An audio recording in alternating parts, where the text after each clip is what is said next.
इसमें तो मैं बताऊंगा ये भी बात कि कम से कम आपको मेरिट बनाना है। अगर आप जनरल कैटेगरी से हो तो 80 नंबर जनरल स्टडीज आपको अगर मेरिट बनाना है तो जनरल तो मॉडर्न हिस्ट्री से आपको सबसे ज्यादा क्वेश्चन पूछे जाते हैं, ठीक ना। तो मॉडर्न तो आपको बायोलॉजी से आपको ज्यादा क्वेश्चन आते हैं, ठीक ना। तो बायोलॉजी पे आपको रीजनिंग जो है आपको मेरिट डिसाइड करने वाला फैक्टर है ना। जय हिंद साथियों, मैं आपका दोस्त आपका भाई SI नवीन कुमार। दोस्तों आज मैं आप लोगों के लिए बिहार दरोगा के मेंस का स्ट्रेटजी लेकर आया हूँ।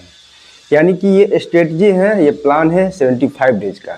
मैं मानता हूँ कि आप लोग जिन लोगों का एग्ज़ाम अच्छा गया है तो मेंस के प्रिपरेशन में लग जाना चाहिए, क्योंकि ज़्यादा समय गंवाने से कोई फ़ायदा नहीं है, ठीक ना।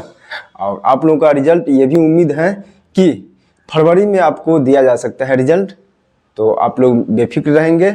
और मोटा मोटी अभी से लगभग 3 मंथ है, यानी कि अप्रैल में आपको ले लेता है, फिर भी लगभग 3 मंथ है अभी से आप जोड़ोगे तो 3 मंथ का जब समय है तो मैंने फिर भी 15 दिन इधर उधर मान लिया है, तो 75 डेज यानी 75 डेज के आपके लिए प्लान होना चाहिए। और ये प्लान आपका पूरा जेन्युइन, यानी कि इसमें आप थोड़ा भी इधर उधर नहीं करोगे, यानी कि आपको मेरिट बनाने में ज़्यादा जितना नंबर ला सकते हैं उतना फ़ायदा करेगा, ठीक ना।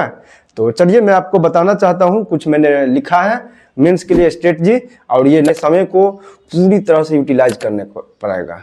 और यही समय है, यही मौका है कि आप कुछ कर सकते हो। आपने भीड़ से ऊपर उठ के आया है, यानी कि लगभग 10 लाख जो प्रीलिम्स एग्जाम लोग दिए हैं, तो वहाँ से आप सिलेक्ट होके आप प्रीलिम्स को क्रैक करके आए हो, और मेंस एग्जाम देना अपने आप में बहुत बड़ी सौभाग्य की बात है। और ये मौका आपको बार बार नहीं मिलने वाला है। तो जिन भाइयों का भी एग्ज़ाम अच्छा गया है, उनको लगता है कि मुझे अच्छा एग्ज़ाम गया है, तो उसको मेंस के प्रिपरेशन में लग जाना चाहिए। और ये भी मैं बताना चाहता हूँ कि अभी हाल ही में बिहार एक्साइज SI का भी वैकेंसी आया है, तो ये जो वीडियो है उन सभी के लिए है जो एक्साइज के लिए देना चाहते हैं और मेंस के लिए। तो क्योंकि बिहार दरोगा में प्रीलिम्स और मेंस में ज़्यादा अंतर नहीं है, सिलेबस दोनों का सेम ही सेम है, और लगभग कुछ कुछ चीज़ों को इग्नोर कर दिया जाता है मेंस में, लेकिन सिलेबस लगभग सेम ही है, ठीक ना। जैसे कि आपको मेंस में करंट अफेयर्स ज़्यादा नहीं पूछे जाते हैं, है ना, तो इन चीज़ों को इग्नोर किया जाता है, बाकी चीज़ सब सेम ही है, प्रीलिम्स और मेंस का सिलेबस। लेकिन मेंस में आपको क्या होता है ना कि आपको नंबर ज़्यादा से ज़्यादा लाना पड़ता है। मैंने तो प्रीलिम्स के लिए कट ऑफ आपको बता दिया था, कट ऑफ यानी कि एक वीडियो में बता दिया था कि 70 रहोगे तो भाई कोई दिक्कत नहीं है। लेकिन इसमें तो मैं बताऊंगा ये भी बात कि कम से कम आपको मेरिट बनाना है। अगर आप जनरल कैटेगरी से हो तो 80 नंबर लाना ही पड़ेगा, यानी कि 80 क्वेश्चन आपको सही करना ही पड़ेगा हर हाल में, तब मेरिट बनेगा। फिर मत बताना कि ऐसे ऐसे। तो इधर होगा 1799 में आपको पेपर 1 और पेपर 2 रहेंगे। पेपर 1 में आपको हिंदी का रहेगा, ठीक है।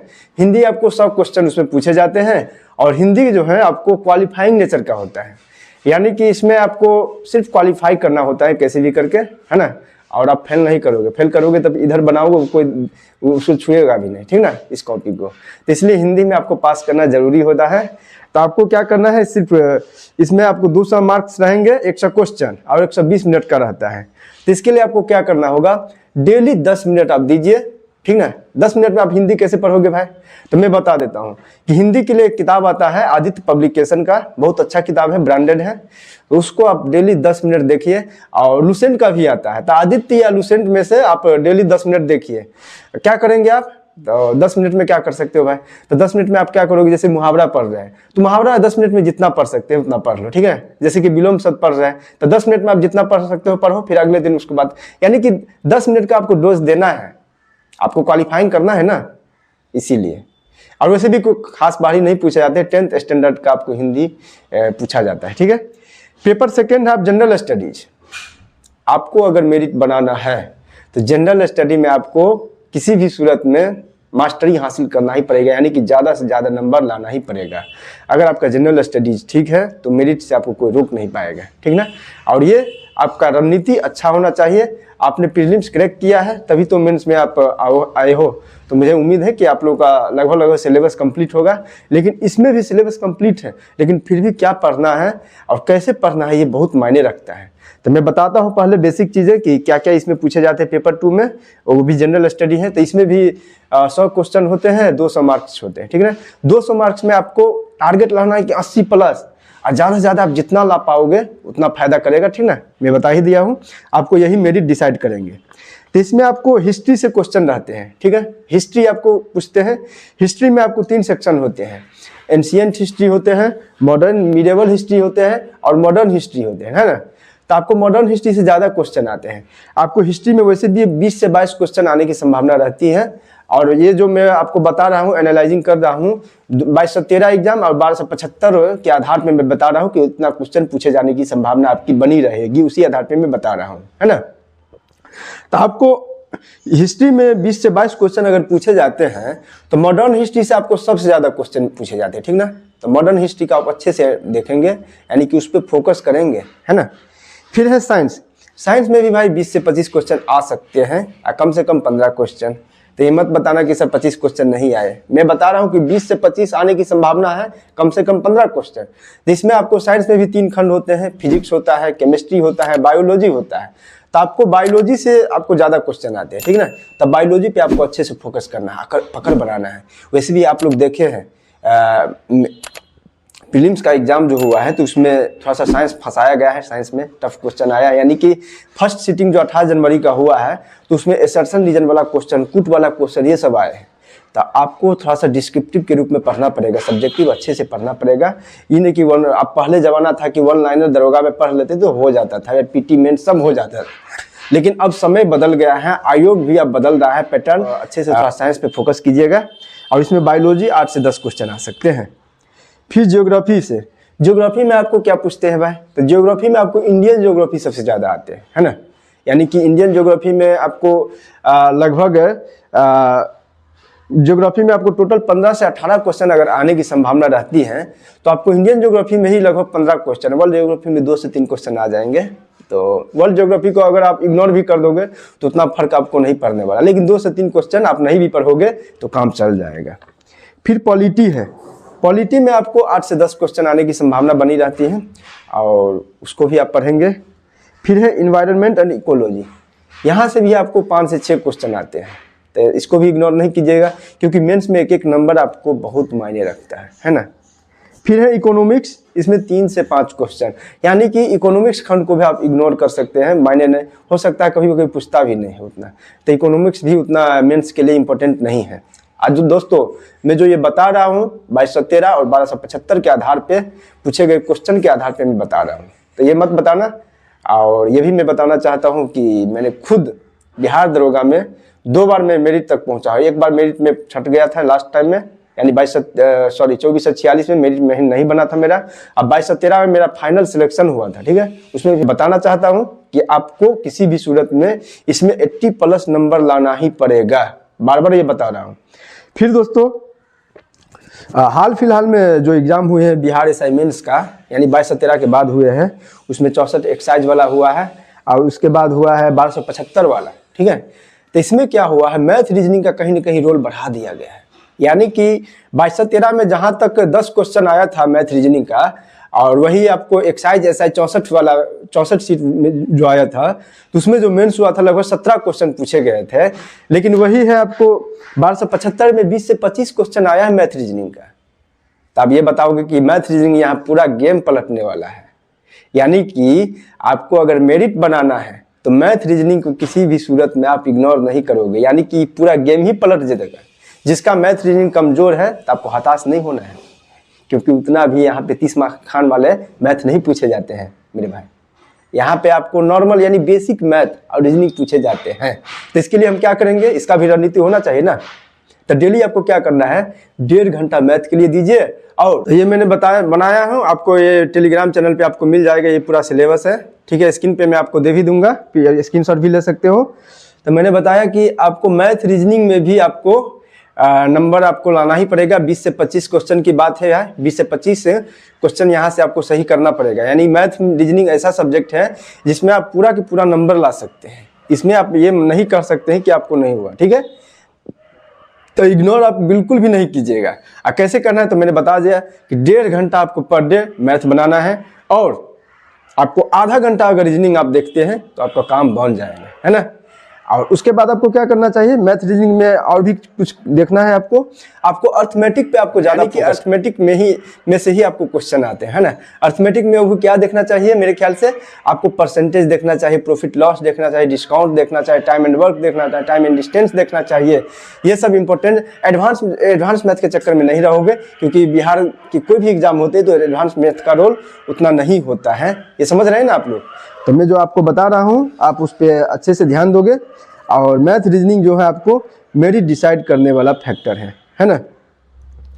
उसके बाद मैं और चीज़ मैं बताना चाहता हूँ आप लोगों के लिए कि बिहार दरोगा में कुछ भाई पूछते रहते, सर कोचिंग लेना ज़रूरी है क्या मैं सेल्फ स्टडी से दरोगा क्रैक कर सकता हूँ। तो मैं आपको क्लियर बताना चाहता हूँ कि आपको कोचिंग वोचिंग के चक्कर में नहीं रहना है। यानी कि आपको कोई सिलेक्शन नहीं दिलवा सकता, ये मान लो। यानी कि कोई भी कोचिंग संस्थान आपको पढ़ाते तो लिमिटेड पढ़ाते हैं। आपको सेल्फ स्टडी यानी अपने पे विश्वास रखना चाहिए। आप सेल्फ स्टडी से भी दरोगा बन सकते हो। क्यों? क्योंकि मैंने भी सेल्फ स्टडी से ही बना है। मैं भले ही पटना में रहता था, लेकिन आज तक मैंने दरोगा के लिए कोई कोचिंग नहीं किया है। तो आप पूछोगे क्या करते थे सर आप पटना में रह के, तो मैं बताना चाहता हूँ मेरे भाई। मैं पटना में रहा था, शुरुआती दौर में मैं SSC CGL की तैयारी कर रहा था। उसमें मैथ के लिए क्लास किया था और इंग्लिश के लिए क्लास किया था, ठीक है। और उसके बाद मैंने आज तक कोई क्लास नहीं, यानी कि वही दोनों क्लास जब किए तो हमको लगभग यानी कि साल भर निकल गए। आप कोचिंग वोचिंग के चक्कर में समय देना पड़ता है ना। 1.5 घंटा जाओ, मतलब आधा घंटा जाने में, आधा घंटा आने में, 1 घंटा तो ऐसे ही चला गया। फिर आपको हो सकता है वहाँ पे भी 10-15 मिनट चल जाएंगे।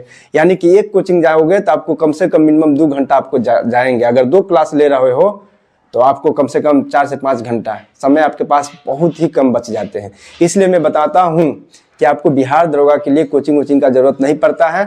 अब मैं जब से इस फील्ड में आया हूँ, यानी कि जब से मैंने BPSC के लिए तैयारी करना स्टार्टिंग किया, तो सिर्फ मैंने BPSC का सिर्फ मेंस का क्लास किया था। तो मेंस में आपको जरूरी हो जाता है, लेकिन अभी का समय ऐसा है कि आप मेंस के भी खुद से आपको तैयारी कर सकते हैं। रिसोर्स ही इतना हो गया है कि आप कर सकते हैं। तो मैं अपना बात बता रहा हूँ, सिर्फ मैंने मेंस का क्लास किया था। तो इसलिए मैं बताना चाहता हूँ कि आप लोगों को बिहार दरोगा यानी कि ये 1 डे एग्जाम है, तो आपको कोचिंग वोचिंग आप नहीं भी करोगे तो ना मायने नहीं रखता है। फर्क ये पड़ता है कि आप सेल्फ स्टडी कितना करते हो। आप सेल्फ स्टडी में ज़्यादा से ज़्यादा मेहनत कीजिए। और मैं और एक बात बताना चाहता हूँ, मैं जब पटना में था तो सेट प्रैक्टिस डेली करता था। तो आप बिहार दरोगा के एग्जाम में सेट प्रैक्टिस पे आप अच्छे से ध्यान दोगे।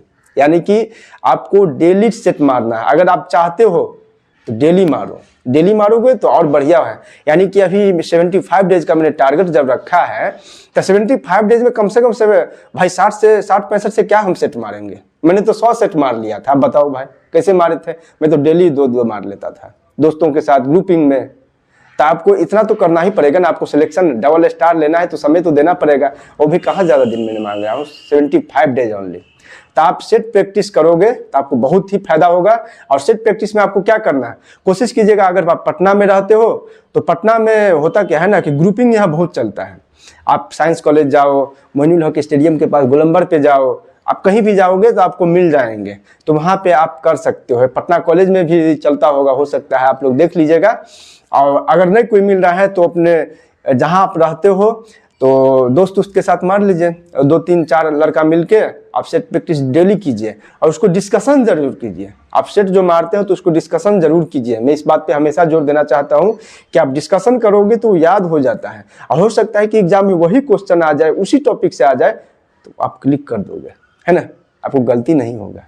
तो मैं जो बता रहा हूँ अपना, मैं खुद का एक्सपीरियंस आपके साथ शेयर कर रहा हूँ। और ये कोई नहीं बताने वाला है। वैसे YouTube पे आपको बताने वाले बहुत मिल जाएंगे, लेकिन आपको ओरिजिनली बहुत कम ही बताते हैं।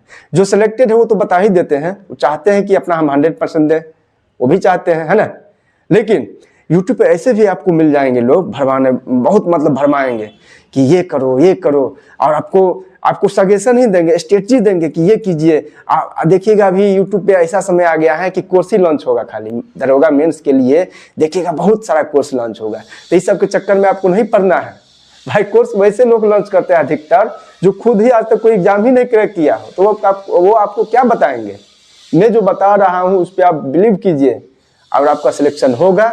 और मेरे चैनल से आपको क्या फायदा मिलने वाला है, तो मैं आप लोगों के लिए बिहार दरोगा के लिए 75 डेज का जब टारगेट रखा है, तो 75 डेज में आपका अगर टारगेट, आप लोगों का अगर सपोर्ट रहता है तो मैं आपको डेली बेसिस पे, या हो सकता है 1-2 दिन गैपिंग कभी कभी हो जाएंगे, लेकिन मैं आप लोगों के लिए फ्री में यानी कि क्लास उपलब्ध कराऊंगा, यानी कि टॉपिक्स बताऊंगा और उसका मैं पूरा डिस्क्राइब करूंगा कि इस टॉपिक से आपको, जैसे कि मैं आज पढ़ाऊंगा सिंधु घाटी सभ्यता, जैसे कि मैं बता रहा हूं, तो उससे जितने भी मतलब पोर्शन होते हैं, वहां से क्वेश्चन आते हैं, उस टॉपिक को पूरा आपको डिस्कशन करूंगा अच्छे से, और क्या क्या क्वेश्चन बन सकते हैं मैं पूरा फ्रेम में बताऊंगा। तो आप बिल्कुल भी आप घबराइए नहीं। अगर आपको मेंस निकालना है तो मैं आपको सपोर्टिंग के रूप में जरूर रहूंगा खड़ा, आपका भाई। और इस चैनल को आप फॉलो कीजिए, बहुत ही फायदा होगा। मैं अपना एक्सपीरियंस बताऊंगा पूरा, और साथ ही साथ पढ़ाऊंगा भी, वो भी फ्री में, और नोट्स भी प्रोवाइड करूंगा। तो बिल्कुल भी आप लोग बने रहिएगा मेरे चैनल पे। साथ ही दरोगा डरे को आप लोग लाइक, सब्सक्राइब, शेयर कर दीजिएगा, ताकि आपको ज़्यादा से ज़्यादा मैं आपको बता सकूं, फायदा दिला सकूं और पढ़ा भी सकूं, है ना।